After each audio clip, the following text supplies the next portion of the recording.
Hey folks, this conversation between Ben and I is about, a kind of important foundational piece for the game, and that is the game's stat system. What stats you have, what you may not have, how they work in this game, how they're like other games, how it's different from other games. You know, it's going to be certainly one of the more debated directions we're taking with this game. But I think, we can say that we kind of like the direction we're going. What do you think? I think it's going to scare some people and hopefully inspire some interesting forum discussions as we go forward. But I think it's a good direction.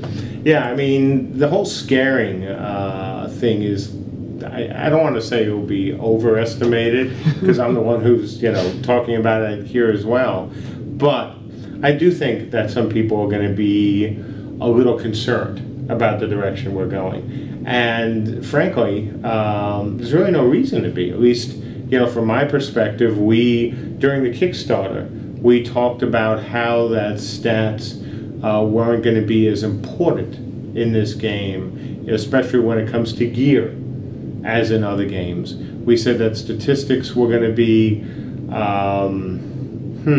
a bit more involved in terms of their role in determining play styles. For example, obviously you have to be strong to be a fighter type.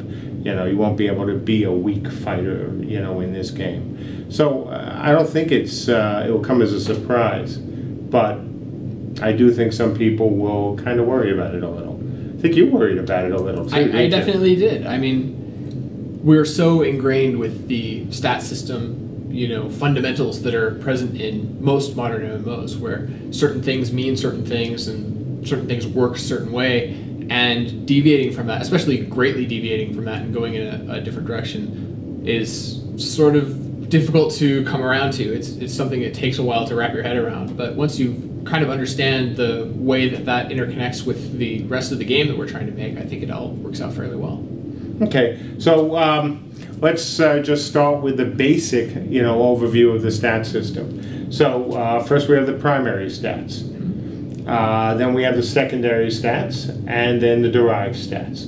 Want to explain to the guys and gals listening what that is? Okay, so primary stats are stats in the way that people are probably most familiar with them. It's stats that increase over time. If you're looking at some of the older games, Ultima Online, where your stats increase with use of the specific stat that you're focusing on, or in the case of skills work in a similar way. But just focusing on stats, you get stronger by doing things that require strength.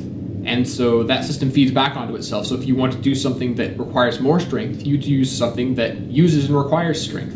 And so that system allows you to build your character in a way that you kind of focus in areas and you kind of min-max, as we like to say, where you have a specific thing that you're really concerned about and that you can take actions that focus around that and progress your character in that direction. And you don't just progress and advance in a linear, standardized, XP-based way where you just level up and everything gets better. You only get better at the things that you care about. And I think that for me was the key. When I first proposed this system internally and talked about it with the guys, and even talked about it in on the foundational principles, I wanted it to be, and I still want it to be, obviously, a system where it's more logical, even in a magical world with dragons and all sorts of wonderful things floating around here. And I think a system where if you are a fighter and you're getting stronger every day by using a sword, to me that's logical, it's more immersive, and it works. It's very easy to understand, versus the standard, I'm going to kill 1,000 rats and now I get to take points, and even though I never used this ability, I could now put them towards an ability. Mm-hmm. And so that's kind of where we are with primary stats. And then we have secondary stats, which are in a lot of ways very similar. They do a lot of the similar things, but they don't progress. And that's really the only real distinction, as far as I remember, that there is between these things, is that primary stats progress over time. You can get better at them. You can get worse at them. They can decay you don't keep things up. But secondary stats kind of just are the way they are from the point that you start your character off. That's not to say that they can't change. Things like the mass of your character. If you're a giant, you might grow, your mass might increase. But that's not a primary stat. You can't use that to get better at it. It's something that is only changed by effects of the game world and effects over time, not by usage. Exactly. And my thinking on that was that by not allowing it to change, we allow people, some would say we force people, to make decisions about where they're going to allocate points. Because we should probably say, because we really didn't say it yet, that we are going to use, a fairly common, point allocation system where you're going to start with a large amount of points to allocate to the various, stats that you have. And at least with the secondary stats, and we all know anyone out there who's a min-maxer or who's played any of these games, they can do a bit of a cost-benefit analysis where they go, well, I won't put points in this now because I know I'll be able to level those up. Instead, I'll use those points on something else. In this case, these are stats that you're pretty much, obviously other than, for example, the Giants growing, you're stuck with. And you're going to have to make that decision early on. What do you do, with these characteristics? What are you going to do with these stats? Yeah, and not only the choice of how you allocate the stats, but the stats that you have to allocate based on the race that you choose. Like, a Leukopan and a Giant are not going to have the same even capability of having the same mass. So the race matters, and then the choices of customizing beyond the race with allocating the stat points also matter towards those stats. Oh yeah, absolutely. So, I think it's safe to say that min-maxers and, I think the vast majority of our player base who are very experienced gamers, whether they've played, my games of Warhammer and Dark Age, or even some of the my old MUDs, or if they played, many other MMORPGs such as Ultima Online, as you mentioned, and other games, which, really do allow you to make some pretty, strategic choices, when it comes to your statistics. Mm-hmm. And I kind of like that. Yeah, and so we have those primary stats, and then we have secondary stats, and then we have derived stats that are derived from the primary and the secondary stats. And those are what people would typically think of when we say the word stats, I think. Things like your health values and your, panic rating, which is something we should probably elaborate on a little bit more because that's very unique. But the things that you would think about where these are the actual attributes of your character as they're going to be affected by the world and how you're going to be able to affect the world. Yeah, absolutely. I mean, panic rating and maybe some other things that, we may add over time, I think are very unique. And I certainly am not saying it is the first time anything like this has been used, because it isn't. But it is uncommon to see something like that, and maybe some of the other derived stats, in an MMORPG. And I think the key for, all the guys and gals out there listening, it's really that, once again, we're putting choices in your hands. We're going to give you a ton of statistics to play with. And at the end of this conversation, we will give you a document which will show you the stats that we are planning, on having at launch. And with these statistics, and with hopefully more than a year and a half of people playing the game before launch, depending, on when alpha starts, of course, these guys will have a really good understanding, of how these stats work. And one of the things that we won't talk about here, of course, is how we're going to help convey this information to the players, and the things that we have talked about here in terms of empowering and having the game player community help us create a lot of the documents and guides and other things, so that players who are new to this, game, or even some who may be new to the genre, won't feel at a loss compared to all our veterans who, by the time the game launches, will probably know exactly what they want, in terms of their, character at launch.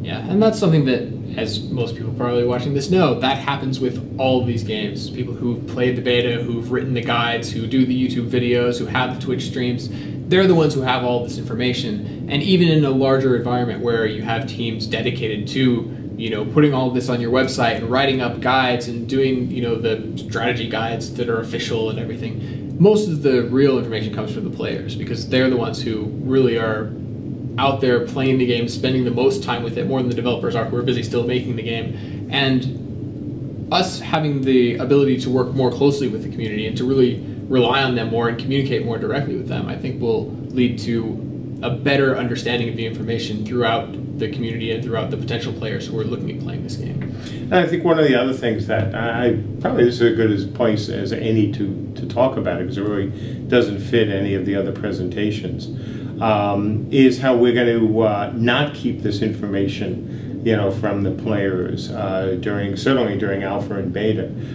We want the formulas out there that we're using. We're not going to hide that. There isn't going to be multiple levels of obfuscation where, hey, I got that out in almost one take.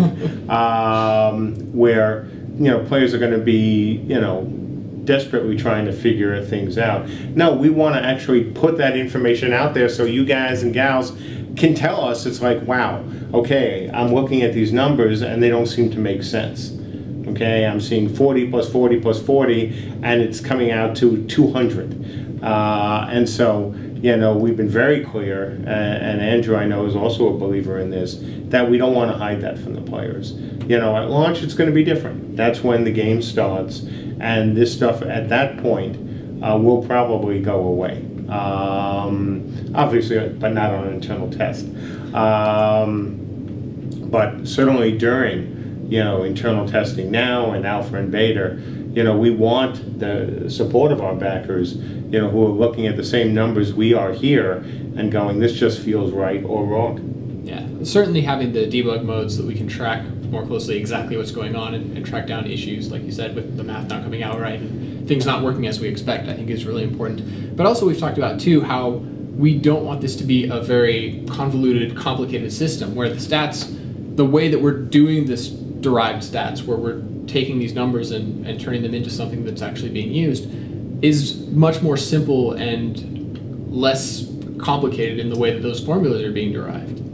Oh, absolutely. I mean, these guys here have heard my stories of what it was like, for example, on Dark Age, before we had any sort of metrics even, to try to debug what already was a very complex, you know, combat system. And, you know, with Warhammer, we tried to do even better than we did, you know, with Dark Age from that perspective. So we had more exposure, you know, everyone had more exposure on the team to really what was going on, so it'd be easier, in theory at least, to track down errors. But I am absolutely, as you know, vehemently opposed to a really complicated system. And, you know, I think that and especially when it comes to stats, the best example I can think of right now is the role of stats on armor. Yeah, so armor and items in general, I guess, is a good thing to mention, don't have the stats on them the way that they do in most of these games. Armor really exists in our game for the purpose of protecting you. So the stats that you're going to see on armor are defenses, are resists, are things that matter to the way that that armor actually keeps you alive. And that means that you're not going to have boots that make you stronger, that increase your strength, that increase your damage. That's just something that we're fundamentally not doing. On the other hand, your sword is going to make you do more damage. And damage is not a derived stat. It's something you'll see missing from this document if you look at it later. It's something that doesn't get derived from your strength. Your strength allows you to use a sword. The sword is the thing that does damage when it's built into abilities. So the way that that works allows us to have a more focused system where the way that you build your character and the way that you use your abilities and the way that you progress your character and the way that you equip yourself really matters directly to the thing that you're trying to do. Armor matters to your defense, your strength matters to the sword that you can equip, the sword that you use matters to the damage that you do. Exactly, and I think it gives our crafters even more freedom, and to us as designers as well, to give them the ability to create even more powerful, you know, weapons, because we don't have to worry about, well, if this weapon that crafter X is making is 10% more powerful than crafter Y, and then it goes to player A, and player A has all these plus to damages, then you end up with a really complicated, escalating nightmare of trying to balance all these different bonuses when all you wanted to do was give the guy an ability to make a much better sword.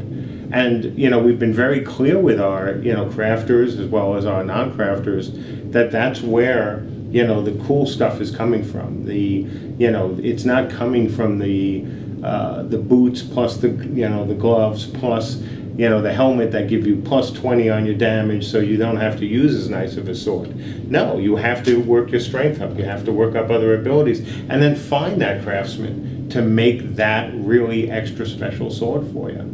And it's just going to, I think, work out very well for the players, both crafters and non-crafters, and make your and my life a lot less complicated as people start, with the reports of why am I hitting for so little or so much. It's very easy for us to track it down. Yeah, and having the simplicity there does definitely help us with debugging, it helps us with balancing, and it allows us to do a whole lot more with fewer people, which is important to our team. Exactly. So panic rating is just one of these things that's on the list for the current list of stats that we're putting in. And this is a concept, I don't know where this originally came from. Is this where you want to talk about pen and paper games? Yeah. Okay. Well, I'll let you handle that then. So first, I've got to tell you, and Ben is he's gonna hate me for this, but so we've talked a lot. I've talked a lot ad nauseum, it seems, about our hiring practices here, and we give these very long interviews, and you'll hear these guys will hear Tyler or Genesee talk about more than a dozen hours of interviews. And we're very careful about, the people we bring in, and we make sure of their backgrounds and all sorts of fun things. So during Ben's interview, because, not only did we get on very well during the interview, but he came so highly recommended, I didn't ask one question that I might have asked other people. And that question was, do you play pen and paper RPGs? And so Ben gets here, and we're talking about RPGs, and I've shown him my documents, and I could see a bit of a, kind of glazed look coming over his eyes. And, as other questions were being asked, or I would ask questions, I could see that the background wasn't quite there. So I asked him, I was like, Ben, so what, pen and paper games did you play, during your misspent youth? And your answer was? Warhammer. And that was it. And so we talked about that for a little bit. I was really surprised because we've got a bunch of, guys out there younger than you who, absolutely played a bunch of pen and paper games. So, Ben's first job here at the studio was to go to my library. I gave him a bunch of books and to start to go through pen and paper game after pen and paper game to get up to speed. Yeah. Think it was worthwhile? I think I found definitely a lot of the sources for things. And I think this is something that maybe I should mention to the guys who've been following. When I first started following the Kickstarter, because I was working at Red 5 and playing other games, but immediately was interested in this project because Mark is making a new RPG. When he says old school, I think he means Dark Age of Camelot old school. But what he really means is like Dungeons and Dragons old school. So that's a completely different page that I wasn't expecting. One of the surprising things when I first started that I had to go back and do some homework on. And we've gone back and we've played some Pathfinder games and stuff, and I've read through some of these books. So now I have a little bit more understanding of where these things are coming from. But it was quite an ordeal when we first started to catch up with all of this. Ordeal's a good word. Research. Yeah, it's a good word. So, you had mentioned earlier panic rating and some other things, that were in the original, vision document for it. As far as I'm concerned, if you take too much control away from the players, they generally get upset and unhappy. You want to give as much control as you can, obviously within reason. And we've talked about here, as always, choice matters. And something like a panic rating is something that I've wanted to do, for a while. And it's tough. panic rating is the concept that while the things are getting bad around you, while the situation is deteriorating, whether your side is losing, different things may happen to your character. Your character, may actually get more powerful, or maybe your character, actually gets a little less powerful. It won't be the equivalent of a fear. We don't want these people running around, like crazy with the panic rating. People won't like that, and they won't like it when they're listening to it. But the idea that certain characters can be just created by their players to be a little bit better when the going gets tough, or maybe even do a little bit of RPGing and go, well, maybe they're going to be a little bit worse when the going gets tough in order to gain an advantage other times. I think it's a good thing. I mean, again, it's about choices, and if you want to make a choice to have a character that's always stays calm, that will always, be very level during these situations, I think that's great. If you want to put a few extra points in it, and maybe your guy, or gal is a little bit better, maybe that allows them to use a different ability. Maybe a different bane or a boon is associated with it as well. I think, again, it works out very nicely, especially if you want a character, for example, that's good at sieging, right? If you're a guy that, you want to live in the siege, that's your moment. You don't care about hunting, other groups. You don't care about crafting. You don't care. You just want to be in the middle of a siege. Then, you might be able to, give a little bit of a tweak to your character, to boost him up during those situations. What do you think? Yeah, there's certainly a lot of potential that opens up for what is a panic-causing event. And we can tie that to both like siege engines, we can tie that to player abilities, we can tie that just to the ambient situation around yourself with all these different things of numbers of players and being outnumbered or having the numerical advantages and what causes, panic events to happen. And the differentiation between different characters where some races might be more fearful than others just inherently, or like you said, the banes and boons where you can help to compensate for that maybe deficiency that the base race has when they first start out and use some of your clever character building to kind of cover for that weakness. I think that does add a lot to the game, and that's just one example from the many things that we have, but it's certainly a good example of a mechanic that isn't widely seen in a lot of other places. No, you're not going to see that in most, or any that I can think of, modern MMOs certainly, or any MMO, that at least none leap to mind right now. But it's a good, I think it's a good addition to the whole character, creation process. I think it's a nod, to some of the old school games where you could have, a stat like that. And, an interesting mechanic that if we do it right, will be fun. And if we don't do it right, we'll take it out. Yeah. I mean, like so many of the things that we're talking about in this presentation or other presentations, folks, this stuff isn't set in stone, and you guys have heard me, certainly, and the guys here have heard me use that expression here and back at Old Mythic. The whole purpose of things like this and the documents we write and the play testing we do is not to present whether it's a mechanic or a stat that is immutable. It is something, it is on the other hand, something that allows us to experiment with some different things. See if it's fun, see if it works, see if we can make it better, versus the whole, well, we don't want to take any chances, so we're going to go very homogenized, very safe for the audience. Because, for these folks, I hope you don't want it safe, because, the stuff that you're hearing here, for example, is pretty tame compared to some of the other things we're going to be talking about later in the week.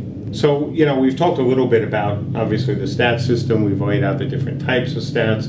We've talked about just, frankly, a number of other things that leapt to mind. Would you like to take some time and give them an example of how the stats might work in real life?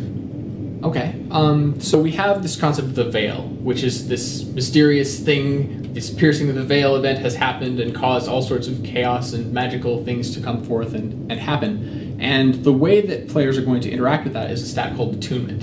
And this is not like intellect or intelligence or, you know, some stat in that sort of a way that you would expect your character's just really smart.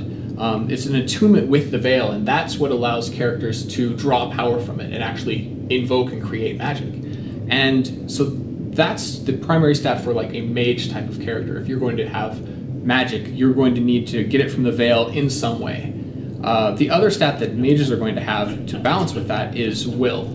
So your attunement is the stat that determines how much power you can get, like how much raw magical energy you can draw from the veil. Will is the stat on the other side of that, is how much magic you can control and how well you can control that power and focus it and do things with it. So the way that those two stats play off against each other and the way that you can focus on either one or the other gives you the sort of trade-off that you would get with a fighter of choosing something between maybe strength and dexterity. So that's sort of the way that these systems play out. And on the other side of the magic, you also have faith, which is to say that there are greater powers in the world than mortal players who have great power, who are also getting their magic from the veil, but players can get the magic from them. And so they don't have to directly do the work of getting the magic from the veil, they can get their magic from the greater powers. So a faith-based character who has more stats now to focus on other things gets their magic through faith instead of attunement and will. So that's the differentiation between a faith-based character and an attunement-based character. So one of the things that we've touched on a little bit already is the lack of at least a plethora, it's a good word, plethora, of global modifiers. Do you want to talk about that a little bit? Yeah, so we did mention a little bit how we wanted to simplify the experience, simplify and focus things in specific directions according to what the player wanted to do.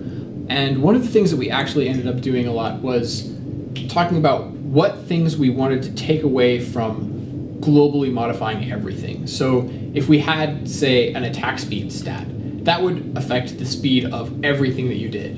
And instead of doing that, we said, well, we should shift that more towards the ability side of things, because we have this great ability customization system that has all this cool stuff to it. And we thought it would be better to leave the attack speed and other such stats in the hands of that system, as opposed to just making it a global modifier on your character that just works with everything no matter what you do. So what were the other old school mechanics that we've got built into this that's coming from this pen and paper background? Well, I think the best example is the whole concept of carrying capacity, which is really old school. I mean, you know, you're going back to really the earliest, some of the earliest pen and paper games, where your character is not limited by how you arrange items in a backpack, you know, like you do in some RPGs, or some computer RPGs, or, you know, limited to an artificial, whatever that number is. You can only have 20 items, even if it's 20 different marbles. Oh, that's it, your bag's full. What? Wait, no. So I wanted to go back to a system that, once again, seemed more logical to me, and that is carrying capacity. Your character will be limited in what they can carry.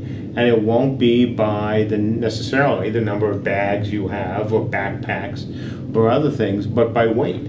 So, you know, you're not going to be running around carrying 10 suits of armor, you know, your own pocket battleship, or something else that can fit into your bag. You know, you're going to have to make choices as a player. As, you know, when you go out, what are you going to be taking with you? Now, part of the reason we're doing this, of course, is because this is not a PvE loot game. You know, you're not going to have to walk around looking for every single thing in the world to pick up, you know, just to throw into your backpack so you can go back and sell the trash loot, you know, to help you level up. So I don't think the same amount of space is necessary anyway. But I did want to give players the ability, especially when it comes to going out and helping in sieges and building things. You know, they'll have, once again, to make some choices. They'll have to decide what is more important for them to bring. And it won't be a hard limit in the sense of, you know, you can carry 200 pounds and then at 201 you're done, because that's kind of silly too. Instead, the more that you carry over, your carrying capacity, the more encumbered you will be. And then we're going to start applying some, penalties to you, whether it's your run speed, whether it's your ability to swing, your weapon, whatever seems logical. Yeah, and so I think that should work out pretty nicely, because we've also said, again, right from the beginning, that this is not a bag management game. We really don't want it to be that. We're not going to say that you start with one tiny sack and then you have to go find somebody else to craft another tiny sack and you're working your way up that way. No, we're not going to limit the players. We don't think that we need to help build a whole crafting track on bag ladies. I mean, we just we're not going to do that. The players will have to do a bit of smart management when it comes to the weight of the objects that they are taking with them while they're going off into the woods. Yeah, and I think there are a lot of cases where this is going to start coming into play for people, especially when we start talking about spellbooks being a physical item that has weight and is heavy. When you talk about logistics and carrying around your siege gear, when you talk about carrying enough arrows for your bow. And that's another case of where we're trying to do a good amount of simplification, because the encumbrance system is something that is already implemented as far as the way it's going to tie into the armor that you're wearing. Like, wearing heavy armor already encumbers you without overburdening you, without adding to your carrying capacity.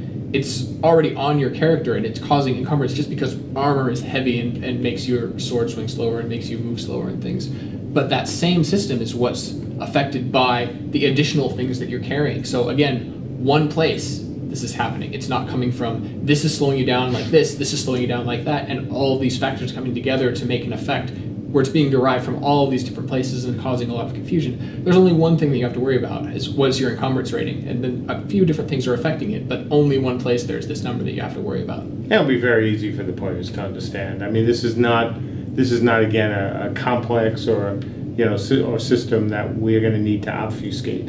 So the players can't figure out that, oh gee, the sword that they're carrying weighs X point Y ounces or pounds or grams or whatever these various items weigh. It's going to be easy for the people to figure it out. It's right there in front of them. So thanks, Ben. This is the first of many different chats we'll be having here, and folks, hopefully you enjoyed what you've heard. We're going to be sticking around in chat afterwards to talk to our backers about any questions, concerns, or I don't know, probably a little bit of rotten fruit maybe. I want you folks to keep in mind that while this presentation is not as BSC as some other ones you guys are going to be seeing, you will still be receiving a survey if you are a backer that will ask you to rate us on the BSC rating for this presentation, whether you like it, whether you hate it, what comments you have. Folks, we're putting it out to you. We want your feedback, and you'll be getting the survey soon. So that's it, and as always, thank you very much. Thanks.